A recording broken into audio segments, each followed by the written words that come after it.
మీకిష్టమైన దాన్ని కోల్పోతే మీరేం చేస్తారు? అరిచి గోల పెడతారు, ఏడుస్తారు, ఇంకేదేదో చేస్తారు. కానీ జీవితాన్ని క్షుణ్ణంగా గమనిస్తే జీవితం మనకిష్టమైన క్షణాలని, మనకిష్టమైన వాటిని మన నుండి లాగేసుకుంటూ ఉంటుంది. అందుకే మన జీవితాలు సుఖంలో కంటే ఎక్కువగా దుఃఖంలోనే మునిగి తేలుతుంటాయి. కానీ మనం పుట్టింది జీవితాంతం ఏడుస్తూ కూర్చోవడానికి కాదు కదా, వీలైనంతలో వీలైనంత సుఖాన్ని అనుభవించడానికి. సో ఆ రోజు రానే వచ్చింది.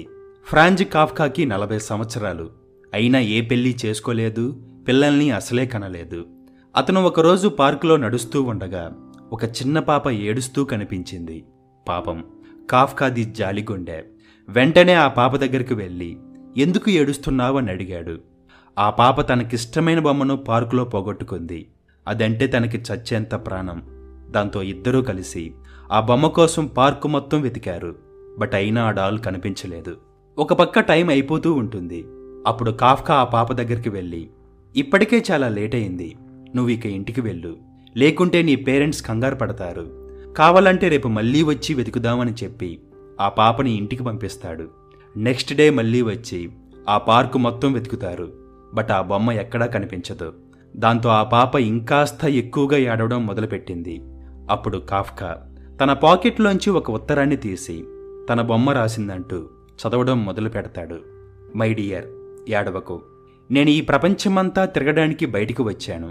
నా జర్నీలో చేసే సాహసాలను, అనుభవాలను నీకు ఉత్తరాల రూపంలో రాస్తాను అని ఆ లెటర్లో ఉంది.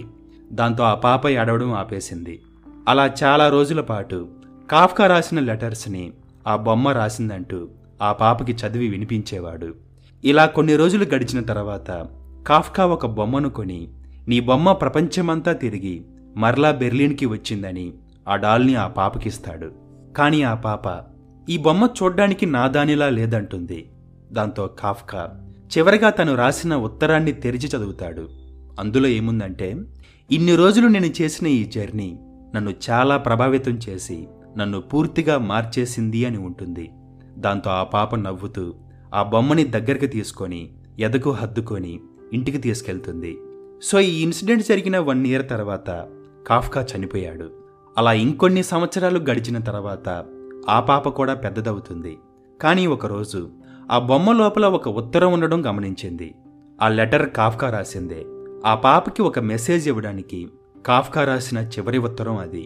సో అందులో ఏముందంటే, ఈ ప్రపంచంలో నువ్వు ప్రేమించే ప్రతిదీ ఏదో ఒక రోజు ఏదో ఒక రకంగా కోల్పోవడానికి ఎక్కువ అవకాశం ఉంది. కానీ చివరికి నువ్వు కోరుకునే ఆ ప్రేమ ఏదో ఒక రకంగా నీ దగ్గరికి తిరిగి వస్తుంది. అప్పుడు నువ్వు దాన్ని అంతే ఆనందంతో స్వీకరించాలి.